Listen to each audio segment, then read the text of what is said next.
Hi guys, it's Gigi again with your Love and Marriage Huntsville review.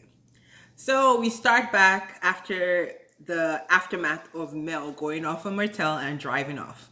So the guys are playing basketball. I feel like Marceau was low-key getting marriage advice during this for someone that is so opposed to marriage counseling. So he brings up the surprise therapy. He says he didn't like it. He's very not upset about it, but he thinks this is associated with some kind of insecurity with Tisha.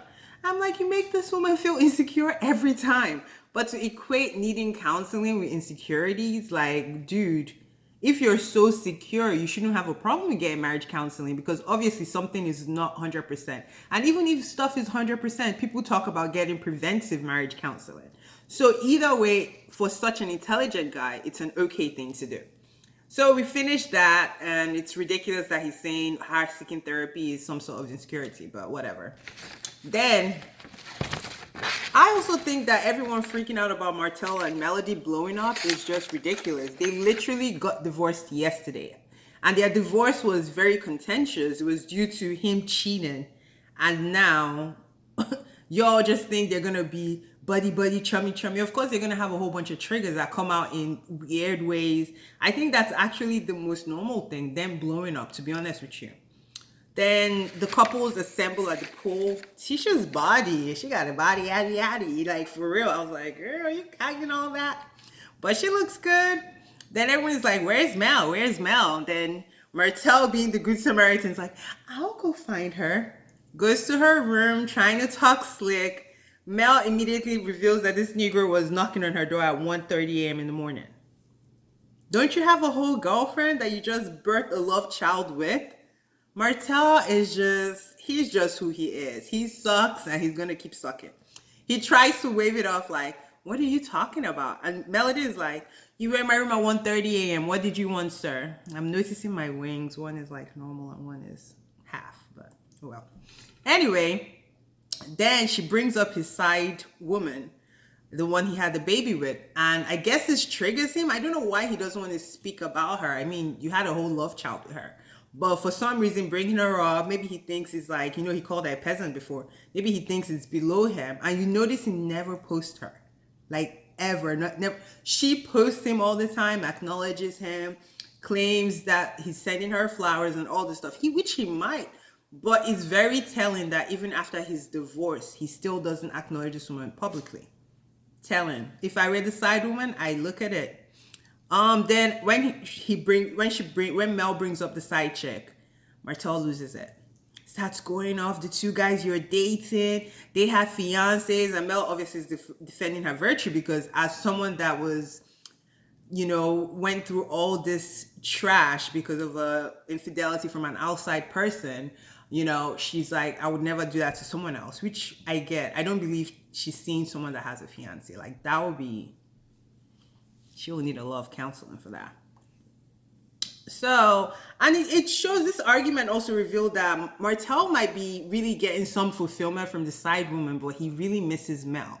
Like, you could tell either he misses the family unit or Mel just had things so together that he's like, man, I messed up. But he's never going to admit it. But we'll see.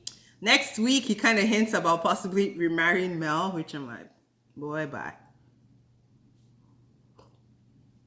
Anyway, all hell breaks loose. The friends run in. Marsau is bear hugging Martell. Martell doesn't seem violent, but obviously their voices being raised is kind of uncomfortable for the rest of the couple. So Marsau carries Martell out. Destiny looks good, but she looks exhausted. She must have really experienced a whole bunch of their fights because she's just like, y'all are stressing me out. My blood pressure is rising because of this madness. Can we get along, please? Anyways, and this is confusing because it feels like Mel continues to take Tiffany's side. And I'm like, Destiny's, at least so far from what we've seen, except there's something going on behind the scenes that we don't know. She's really been a good friend, like, from what we've seen. So it seems like Mel is like kind of sending Tiffany to get Destiny. So I'm like, I don't get it.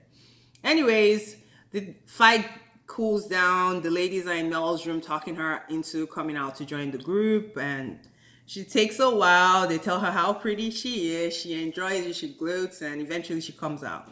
Then the Lewis and Tiffany start this couple game where they ask questions, and whoever has done it, it's kind of like the reverse of never have I ever. If you've done it, you drink. So, sorry. First question is, are your sexual needs being met?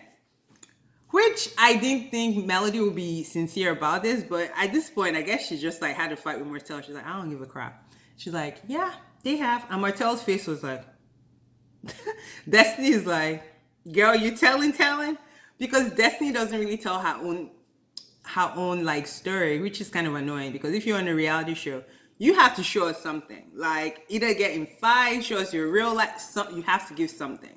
Like yes, it's blood sucking, it's inhumane sometimes, but we want it. Give it to us. Anyways, so then they said, how many people have you had sex with in one night? Martell is like two, of course. He was doing his side woman and Mel at the same time. Then Maurice is like six, which I really don't believe, but it was a funny, like, breaking tension type of thing. And he and Kimmy are like in the confessional. Kimmy is like, yeah, you found yourself in six people when he was trying to like butter her up, talking about, I found myself in you. Kimmy's like, boy, bye. Then the next question is quite peculiar. Drink if you're happy in your relationship. And the people celebrating the 15th year anniversary, I don't know if that was editing, but they look like, Tisha didn't look sure. Marsau flat out didn't drink. Then tried to make a joke at the end because I guess he figured people cut that he didn't drink. So we'll talk more about that next episode because they were hinting at a conversation that will happen with them. And then Tisha starts asking for advice for marriage, being that they're celebrating the 15 year, which is normal. But I feel like she tried to shade Kimmy because she turns to Kimmy talking about, I don't want you to be offended, but I have some questions to ask Maurice. First, she asked Kimmy, due to you getting married so old or at an advanced age, she put it some kind of way where it's like, are you like age shaming her? But Kimmy being the, professional, she's like, yeah, I think I made allowances for things that maybe I wouldn't have in the past, but also I have grown and that's why I'm able to determine what I can put up with and what I can't put up with. Her answer was beautiful. Then Destiny doesn't reveal anything about her relationship, and Marsau goes in on her talking about, Destiny, why did that man leave you?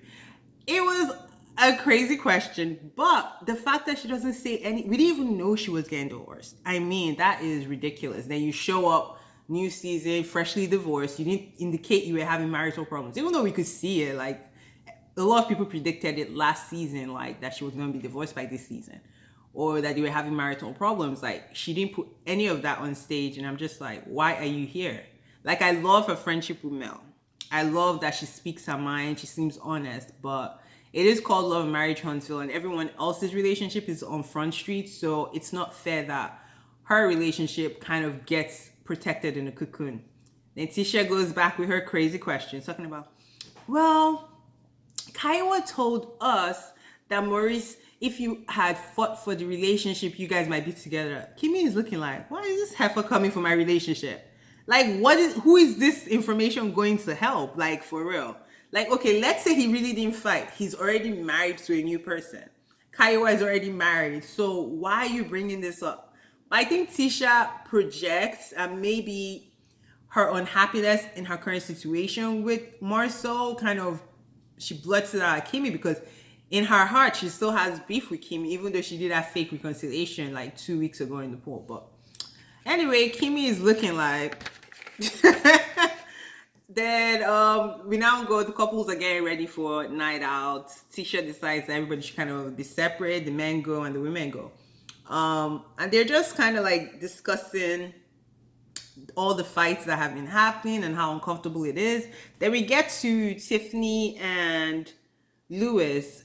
Lewis is kind of like implying that their marriage is perfect, though everyone is not as open as us. Like, bruh, y'all have been married for 2 minutes. We're talking about 15-year unions, over a decade unions. Like, don't come here and act like you have perfection. Like, everyone goes through what they go through. Some people come out from under it, and some people, it breaks their relationships up. Like, you've been divorced, so you know. But they come across as they want to put a perfect front, and I doubt that they're that perfect. Like, well, we'll see. We'll see. The night out starts. Destiny looks so good to me because I'm like, okay, body, okay, she's in her hot girl summer kind of outfit, which Fits her to a T, hugging the right spots on her body and everything. She looks good.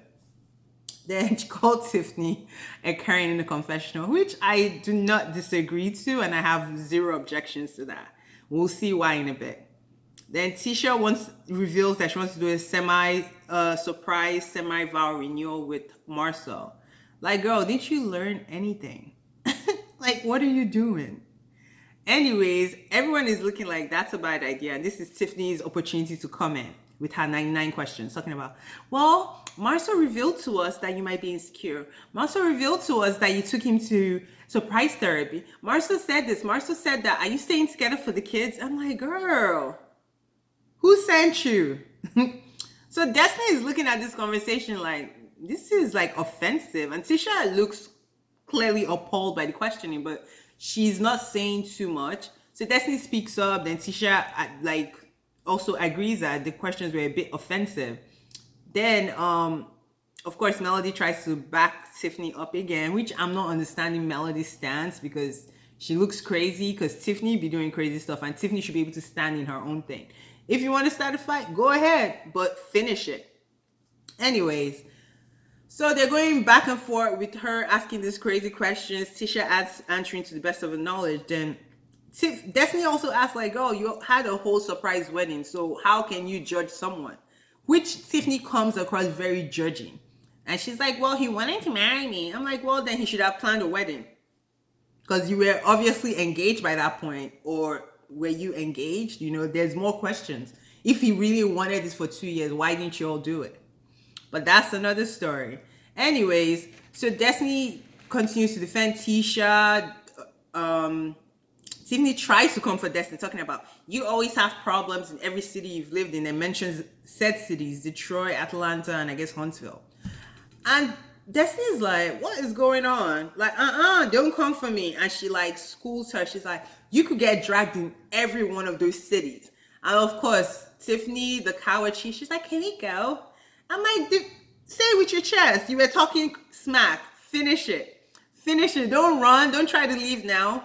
But Destiny shut that stuff all the way up. And Tiffany said, Anyways, that was it for Love and Marriage Huntsville. The preview for next week looks awesome as well. Look out for my review on Real Housewives of Potomac later on today versus tomorrow morning, and maybe Salt Lake City. Last week I didn't do Salt Lake City because it wasn't really that exciting to me, but we'll see what they bring tonight. And look out for my reviews. Like, subscribe, tell your friends. Thank you.